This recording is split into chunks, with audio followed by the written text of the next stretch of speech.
하나님 말씀 다시 보겠습니다.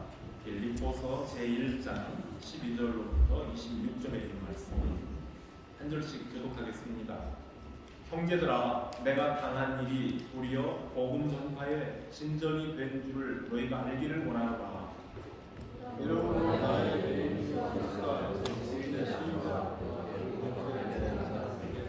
형제 중 다수가 나의 매임으로 말미암아 주 안에서 신뢰함으로 겁없이 하나님의 말씀을 더욱 담대히 전하게 되었느니라.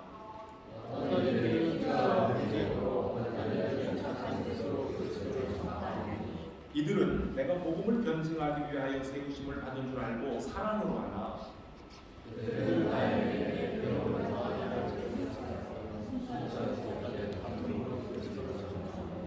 그러면 무엇이냐?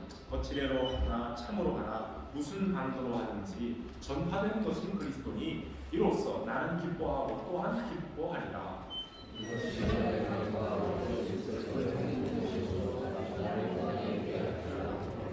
나의 간절한 기대와 소망을 따라 아무 일에든지 부끄러워하지 아니하고 지금도 존과 같이 온전히 담대하여 살든지 죽든지 내 몸에서 그리스도가 존귀하게 되게 하려 하나니 그러나 만일 육신으로 사는 이것이 내 미래의 열매일진데 무엇을 택해야 하는지 나는 알지 못하노라.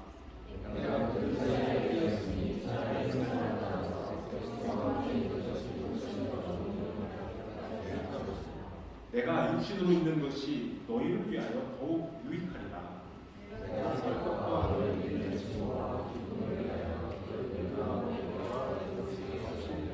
같이 읽읍시다.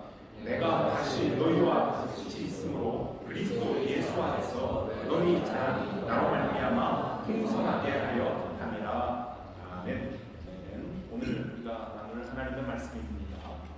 지난 주일부터 교회의 표에 그 주제 구절이 되는 빌립보 중심으로 말씀을 나누기로 했습니다. 기쁨의 편지라는 별명을 가진 책이 바울의 서신 중에 빌립보서에 빌립보에 보낸 편지입니다.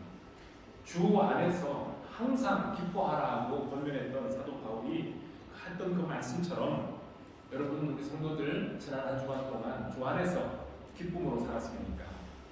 사도 바울은 빌립보서 1장 서두에서 2절에서 이렇게 안부를 했었습니다. 하나님 아버지와 예수 그리스도의 은혜와 평강이 너희에게 있을지어다. 은혜와 평강이 여러분에게 있기를 바랍니다 라고 인사를 했어요. 여기 평강이라는 말을 평화라는 말로 바꿔볼 수 있습니다. 어떤 평화겠습니까? 사도 바울 시대의 평화라는 의미는 주로 로마 제국 안에서 통용하고 있던 팍스 로마나예요. 팍스 로마나는 전쟁이 내전도 끝나고 외국 이방 나라와의 전쟁도 다 마무리한 다음에 말 그대로 세계 패권을 가지고 있는 로마에 평화가 온 거예요. 더 이상 전쟁이 없는 시기가 있었어요. 그걸 가리켜서 팍스 로마나 평화예요. 그러나 사도 바울이 그 시대를 살고 있었던 사람이지만 바울이 편지에서 말하고 있는 평화는 그런 평화가 아닙니다. 세상이 주는 것과 전혀 다른 차원의 평화입니다. 하나님과 예수 그리스도로부터 오는 평화입니다. 죄인들을 위하여서 십자가를 지고 하나님의 아들 예수 그리스도께서 죽으신 그 결과로 은혜의 결과로 하나님과 우리 사이에 가로막혔던 담 그리고 죄로 인하여서 사람들과 사람들 사이에 가로막혔던 담이 무너지고 하나가 되게 하신 서로 화목하게 만드시는 하나님의 평화, 화목 평강입니다. 사도 바울은 이런 은혜와 평강이 빌립보 교회 성도들에게 함께하기를 바라는 마음으로 문안 인사를 올린 겁니다. 그리고 오늘 우리들에게도 당부합니다. 이러한 평화가 사랑하는 우리 성도들 모두에게 그리고 지금도 평화를 빼앗기고 전쟁 때문에 고통을 받고 있는 세상의 모든 이웃들 그들에게도 이러한 평안이 임하기를 소원합니다. 오늘 설날에 그리고 어제 여러분들 또 교회 오기 전에 미리미리 한국에 있는 가족들과 설날 인사 많이 나누신 줄로 압니다. 덕담들 많이 나누었죠. 보통 새해 복 많이 받으세요 이렇게 인사를 하지만요. 우리 부모님들도 자녀들에게 아래 세대들에게 덕담을 주십니다. 그리고 우리가 오랜만에 부모님과 통화를 하면 이런 것 저런 것 부모님들이 궁금해서 물어봐 주십니다. 멀리 떨어져 살고 있는 자녀들에게 그래 밥은 잘 먹고 지내냐? 제때 밥 먹냐? 공부 잘하고 있느냐? 건강은 좋으냐? 그리고 사업은 잘 진행이 되느냐? 애들 잘 자라고 있어? 아이들 건강하게 잘 지내느냐? 안부를 묻습니다. 이처럼 멀리 있는 우리의 자녀들이 탈없이 잘 지내는 것, 이것도 일종의 평화, 평안에 평강에 포함됩니다. 하지만 이제 우리들은 어른들 된 여러분들은 여러분의 자녀들이 하나님과의 관계에서 막힌담이 없이 평화를 이루는 그러한 차원에서, 다시 말하면 신앙생활을 잘 감당하고 있는지를 확인하는 차원에서 전화하고 또는 이메일로 통화할 때마다 하나님 은혜 가운데에서 평안하냐, 믿음생활 잘하고 있느냐라고 확인해보는 것이 여러분들의 자녀들의 건강한 신앙을 위해서 부모된 우리들로서 꼭 가져야 될 관심입니다. 마찬가지로 우리의 자녀된 젊은이들 또한 우리 부모 형제들이 주 안에서 진정한 평안을 누릴 수 있도록 서로를 피차 주의 이름으로 평화를 누려볼 수 있는, 안도할 수 있는 여러분들이 되시길 바랍니다. 기초가 흔들리면 건물 전체가 다 흔들립니다. 아무리 고급 값비싼 건축 자재로 건물을 지었다 할지라도 기초가 부실하면 부실공사예요. 주일날 교회 올 때마다 옆에 있는 지금 여기 시외버스 정류장이잖아요. 건물 올라가는 것을 봅니다. 지금 기초 작업을 또 이쪽 마당에 하고 있더라고요. 든든하다고 있는 것 같아요. 영국 사람들은 느려요. 느린데 잘하고 있을 것 같아요. 기초가 부실하면 부실공사예요. 내부 공사를 아무리 안에 멋진 걸로 장식을 하고 고급 가재들을 다 넣어놨다 할지라도 기초가 엉망이면은 거기 무너지고 맙니다. 하나님과의 관계라는 우리의 믿음의 기초가 부실하면 작은 시험이 와도 흔들흔들합니다. 더 큰 시험이 오면 무너지고, 아침 저녁으로 바뀌어버리는 우리의 감정, 우리의 또한 환경에 따라서 우리의 믿음이 오르락 내리락 좌로 우로 막 흔들려요. 기초가 잘못됐어요. 그렇기 때문에 우리 그리스도인들은 마음의 평안까지도 빼앗기고 맙니다. 예수님께서 제자들에게 약속하신 평안은 세상이 주는 것과 같지 않다 하셨어요. 거친 바람이 막도록 닥치면 호수의 표면은 풍랑이 일어나요. 그렇지만 그 더 깊은 물속은 여전히 조용합니다. 답답하고 어려운 일을 만났을 때에 우리는 스스로에게 이렇게 말합니다. 나 이러다 무너지는 거 아니야? 나 이러다 어떻게 되는 거 아니야? 나 이러다 넘어간다 생각하다가도 내 안에 계신 예수 그리스도를 의지하고 평안의 복음을 굳게 붙들면 넘어진 자리에서라도 오뚜기처럼 다시 일어나 평정심을 회복할 수 있게 됩니다. 그러나 평안의 복음, 약속의 말씀보다도 내 눈앞에 힘든 상황만 집중하다 보면 나의 평안은 저 멀리 사라져버리고 모든 것들이 어긋나고 무너집니다. 부모와 자식 관계도 그렇고요, 형제와 이웃과의 관계도 무너집니다. 그러면 기쁨도 사라집니다.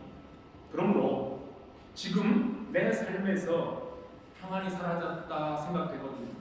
나는 기쁘지 않아, 나는 왜 이렇게 행복하지 않을까? 라고 생각이 된다면 우리 그리스도인들은 그 원인을 다른 곳에서 찾는 것이 아니라 우선은 하나님과 나의 관계가 바르게 되었는지를 체크해 봅니다. 내가 평안하지 못한 것은 부모를 잘못 만난 탓이 절대 아니에요. 내 자식 탓도 아니에요. 나의 형제 탓도 아니고 내 곁에 있는 이웃이나 동료들 때문에 내가 불행한 게 아닙니다. 그 책임을 이웃에게 떠넘기기 전에 먼저 나와 하나님과의 관계를 회복해야 됩니다. 빌립보서에서 소개된 기쁨이라는 것은 이렇게 좋은 관계로부터 흘러나오는 평안이고 기쁨입니다. 세상이 줄 수도 없고 세상이 빼앗아갈 수도 없는 이런 평안을 어떻게 누릴 수 있는지 오늘 이 말씀 속에서도 또 찾아보게 됩니다. 복음 전도자 바울은 지금 옥중에서 이 편지를 쓰고 있는 중입니다. 지난주에도 말씀드렸지만 감옥에 갇혀서 부자유스럽고 건강도 변변치 못한 사람이 자기를 위문하러 저 먼 곳 빌립보에서부터 왔던 에바브로디도가 병들어 죽게 되었을 때에 빌립보 성도들이 걱정 염려하는 것을 알고 이들을 위하여서 에바브로디도가 완쾌됐습니다. 하나님의 은혜로 회복되었고 나에게도 평안을 주셨습니다. 여러분들도 같이 기뻐합시다 라는 격려의 편지를 썼다고 했습니다. 그러면서 오늘 우리가 읽은 말씀이에요. 뭐라고 했죠? 서두에 나왔던 내용이죠. 내가 지금 당하고 있는 일, 즉 옥에 갇혀 있는 일이에요. 부자연스럽게 있는 이 일입니다. 몸도 병들어 있습니다. 그러나 여러분들, 내가 당하고 있는 일, 즉 나의 매인 것 때문에 염려하지 마십시오. 내가 매여 있는 이것이 도리어 복음의 진전을 가져오고 있다는 사실을 여러분들이 알아두었으면 좋겠습니다. 바울이 여기서 사용한 진전이라는 단어는 적군들이 앞을 가로막고 있거나 어려운 문제와 환란이 있음에도 불구하고 그에 굴복하지 않고 계속 앞으로 진격한다는 군사적인 용어입니다. 진전 말입니다. 시위대 감옥에 갇힌 바울은 건강도 부실해졌고 예전처럼 자유롭게 다니고 전도도 할 수 없습니다. 그래서 이제 바울의 사역이나 바울의 전성기는 자, 이쯤에서 끝났다라고 생각하는 사람들이 있었습니다. 여기 하나님이 하시는 일은 언제나 사람들의 생각을 뛰어넘습니다. 감옥에 갇혔으니 끝이 난 것이 아니라 감옥에 있으면서 같이 감옥에 갇힌 죄수들에게, 그리고 그 죄수들을 감시하고 있는 시위대 사람들에게 예수 그리스도를 소개할 기회가 또 생겼습니다. 그뿐만 아니라 법정에 서서 자신을 변호하고 자신을 죄목을 진술하는 자리에서 로마의 재판관을 비롯한 그곳에 있는 고위 관리들 그리고 시민들에게 예수 그리스도의 십자가의 복음을 자연스럽게 소개할 기회까지도 얻었습니다. 이렇게 해서 복음은 사도 바울의 입을 통해서 로마 사람들에게 계속 퍼져나가고 있는 겁니다. 이것이 사도 바울이 오늘 본문에서 말하고 있는 복음의 진전입니다. 그리스도의 복음은 복음 자체가 생명력이 있기 때문에 점점 자라가고 확장이 되는 겁니다. 편안한 환경에서만 전파되는 것이 아니라 사방이 가로막힌 듯한 고난의 환경에서도 복음은 계속 전파됩니다. 비록 매임을 당했지만 이런 상황에서도 나를 통해 주님의 복음이 전파되고 있다는 것을 알고 있는 바울은 옥살이가 불편하다고 호소하거나 자신의 처지가 부끄럽다고 하지 않고 도리어 주를 위해 고난당하는 것을 기뻐할 수 있었습니다. 그리고는 지금 나를 위해서 기도하고 있는 빌립보의 성도들에게 나는 옥중에서도 이렇게 복음을 나누고 있습니다 라는 승전도를 전함으로 그들의 마음을 덜어주고 마음의 짐을 덜어주고 또 함께 기쁨을 나누고 싶어서 이 편지를 보냅니다. 바로 이것이 빌립보서에서 사도 바울이 계속 강조하고 있는 기쁨입니다. 평안입니다. 바울에 매여 있는 것이 퇴보가 아니라 도리어 복음 전파의 진보를 가져왔던 또 하나의 이유를 본문에서 얘기합니다. 바울이 감옥에 갇혔다라는 소식이 전해지자 지금 로마에 있는 성도들이 전보다도 더 자극을 받아서 더 열심을 내서 복음을 전하는 일에 동참합니다.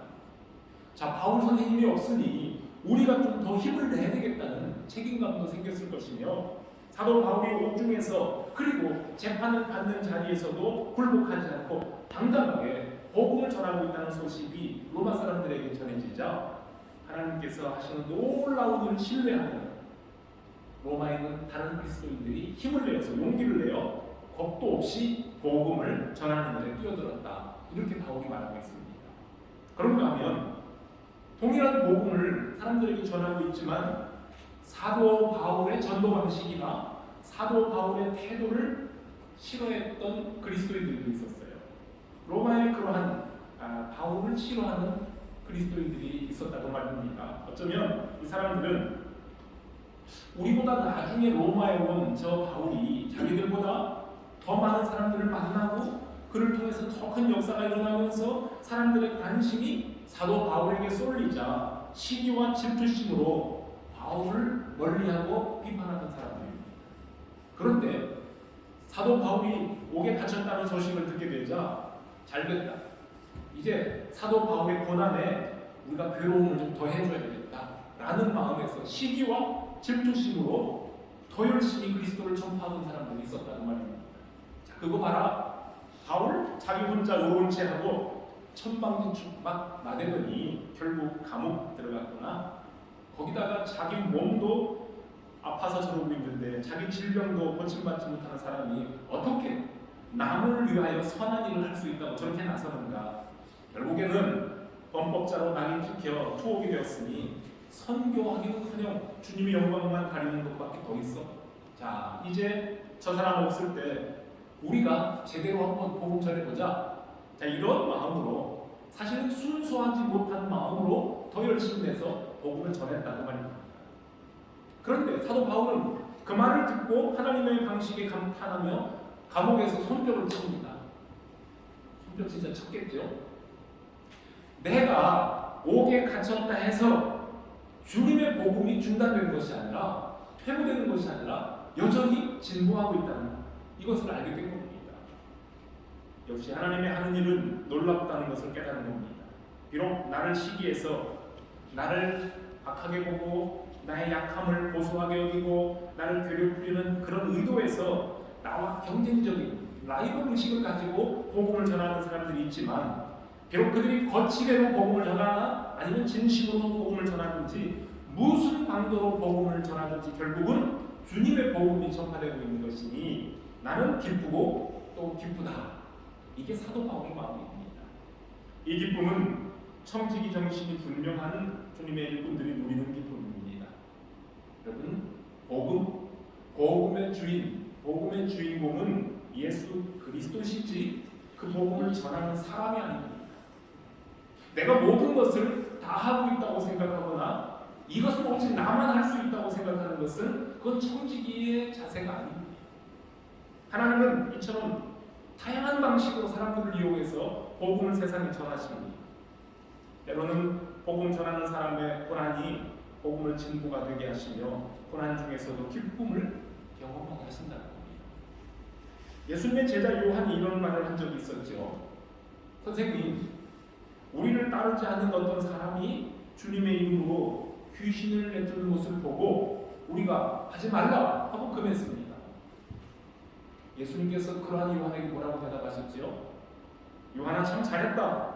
감히 누가 나의 허락도 받지 않고 내 이름으로 귀신을 쫓아냈냐? 라고 꾸중하신 것이 아니라 아니다. 그 사람들이 하는 일을 막지 말라 그랬습니다. 내 이름을 의지하여 능력을 행하고 즉시 나를 비방하는 사람은 없다. 나를, 즉 우리를 반대하지 않는 사람은 우리를 위하는 사람이니 그냥 둬라. 그들로 통해서 복음이 전파되고 귀신들이 쫓겨나갈 수 있다라고 말씀을 하시는 겁니다. 예수 그리스도를 구주로 믿고 그 복음을 따르고 살고 있다면 혹시 교파가 다르고 교단이 다르고 교회는 다르지만 여러분 복음 전파에 문제가 없습니다. 더러 아닌 교회만 복음 전하는 교회가 아니고 이 교회 예배당의 주인인 이 더러운 노스더럼의 감리교회도 복음 전하는 교회거든요. 교단, 교회, 교파 문제가 없습니다. 우리 교단에 속하지 않고 우리 그룹에 속하지 않는 사람이라고 해서 배척하고 금지시켜야 될 이유가 없습니다. 어떤 모양이든지 주님의 복음이 진보되고 있다면 그들이 불량한 이단이나 사이비 단체가 아닌 이상 그들을 가로막고 반대할 이유가 없습니다. 사도 바울은 어떤 사람들이 나를 싫어하고 반대한다는 것을 잘 알고 있지만 그 사람들은 예수 그리스도를 비방하거나 복음을 반대하는 사람들이 아니기 때문에 나는 그들을 통해서도 복음이 증거되는 것에 대해서 기뻐한다라고 말하는 겁니다. 사도 바울은 자신의 매임과 꿈을 기회로 삼아 괴로움을 더하게 하는 사람들에게 진짜 정말로 서운한 감정이 없었을까요? 바울의 말이 진실이라는 증거는 오늘 읽은 말씀에 바로 그 다음 구절에 드러납니다. 사도 바울은 지금 감옥에서 죽음을 앞두고 있는 사람이에요. 죽음이라는 것을 생각하는 사람입니다. 죽고 사는 문제가 눈앞에 놓여 있는데 누가 더 사람들에게 인기를 얻고 누가 더 성공을 했느냐는 문제로 시샘하고 질투하는데 신경 쓸 이유가 없습니다. 지금 언제 사형장으로 끌려갈지도 알 수 없었고 건강도 약해졌습니다. 예수 그리스도를 위하여 자신의 생명을 드리기로 작정한 마당에 동역자들과의 관계에서 발생한 오해나 질투심 때문에 복음을 위한 그의 열정을 멈추게 할 수는 없었습니다. 여러분, 사탄이라는 존재는요, 사탄은 그럽니다. 야, 네 존재를 알려. 사람들이 너를 업신여기고 함부로 대하지 못하도록 너 강해져야 돼. 절대로 네 권리와 네 주장을 굽히지 말고 포기하지 마라. 바보처럼 빼앗기고 손해보고 살지 말라고 부추깁니다. 그러나 사도 바울은 진정 배포가 큰 전도자입니다. 사람들이 나를 알아주던 알아주지 않던 나는 하나님의 종이요 청지기로서 충성을 다했다는 자세로 일합니다. 내가 성령의 불쏘시기가 된 것으로 충분히 감사하고 기뻐합니다.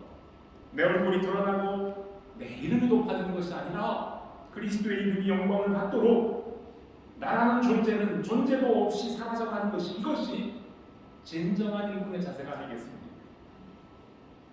오늘 아침에도 우리가 같이 은혜로운 고백 찬송 하나님께 올렸어요. 주의 교회를 향한 우리 마음, 희생과 포기와 가난과 고난, 하물며 죽음조차 우리는 막을 수 없네. 우리 교회는 이 땅의 희망, 교회를 교회되게, 예배를 예배되게 우리를 사용하소서. 진정한 부흥의 날 오늘 임하도록 우리를 사용하소서. 이렇게 고백 찬송했지 않습니까?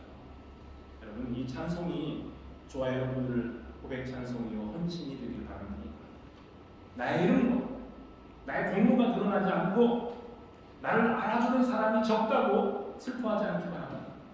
이 세상에는요, 예수의 이름을 이용해서 예수님 이름을 이용해서 왕노릇하고 주인 노릇하고 있는 목사들이 너무 많고 선교사들도 너무 많고 사이비 교주들도 너무 많고 사람들 많이 모인 곳에서 간증하면서 예수의 영광 가르치는 많은 간증자들도 너무나 많습니다.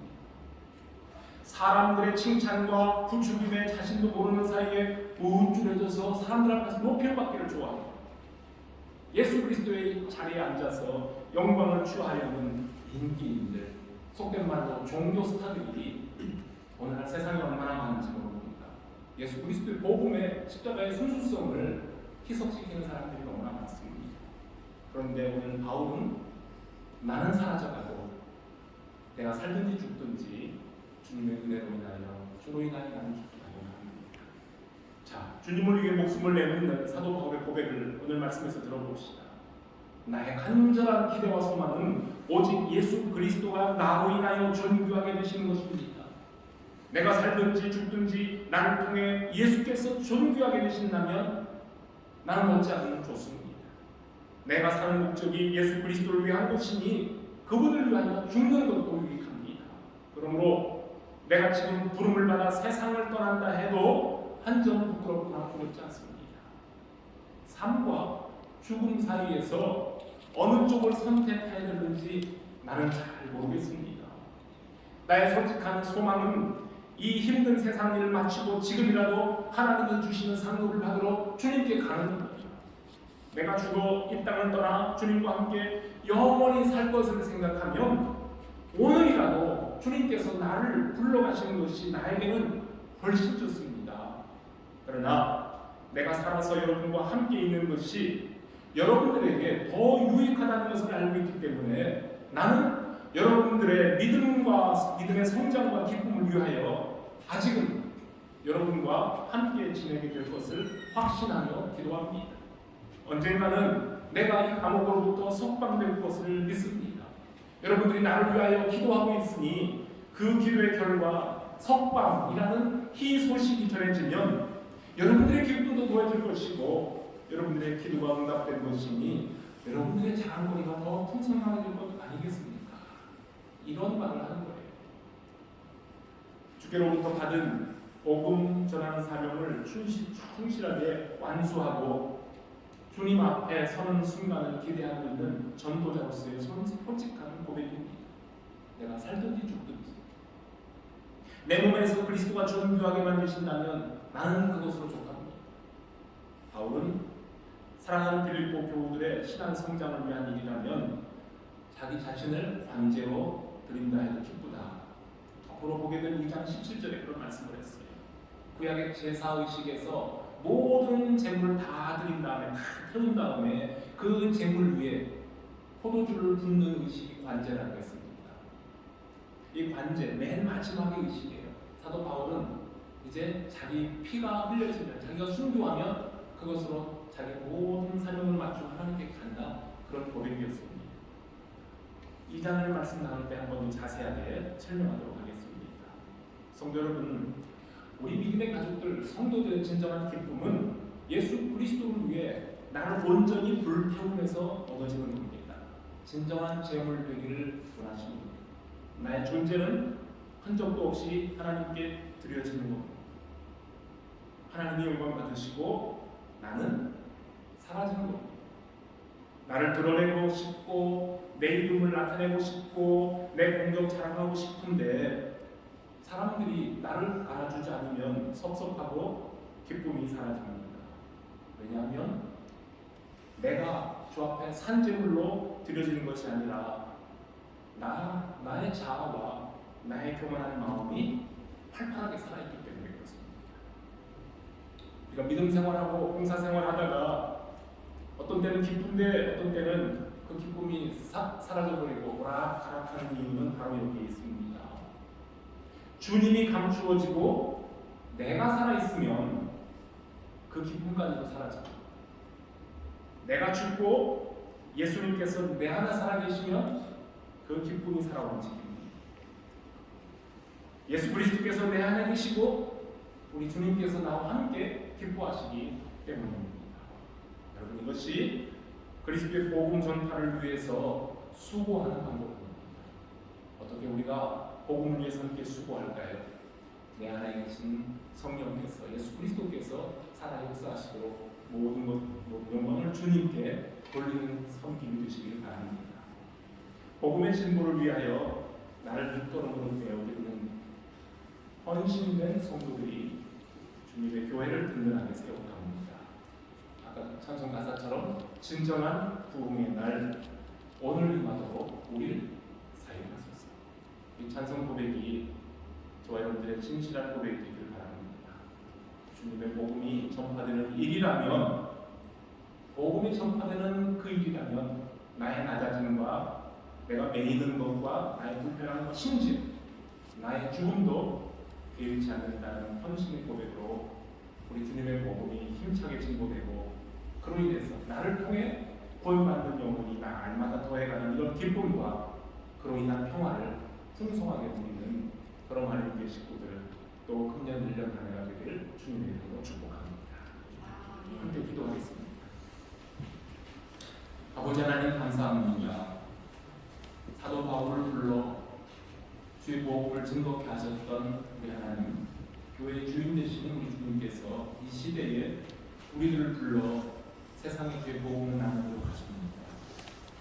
사도 바울이 메인 상태요, 병든 상태임에도 불구하고 부끄러워하지 아니하고 두려워하지 아니하고 오히려 그것이 복음의 진보가 되었던 것을 깨달으며 빌립보 성도들과 함께 기뻐했던 것처럼 자신을 반대하는 사람들이 있지만 그 반대자들이 오히려 더 열심히 복음 증거한다는 소식을 들을 때에 그것을 인하여 나는 기쁘다고 했던 것처럼 하나님, 저희들이 복음에 합당한 삶, 복음을 위하여 함께 수고하는 삶을 살 때에 어떠하든지 나로 인하여 내 안에 계신 예수 그리스도께서 기뻐하시고 복음이 나누어진다면 주님, 나는 그것으로 감사하고 족합니다. 이렇게 주님 앞에 온전한 헌신자로 사는 저희를 되게 해주시기를 바랍니다. 이제 또 한 주간 세상에 나가 살면서 어떠한 방식으로든 저희들이 주 이름으로 살 때에 하나님, 저희들을 통해 주님의 나라가 확장되며 주의 복음이 선포되는 귀한 역사가 나타나게 하여 주시옵소서. 감사를 드리며 예수 그리스도의 이름으로 기도합니다.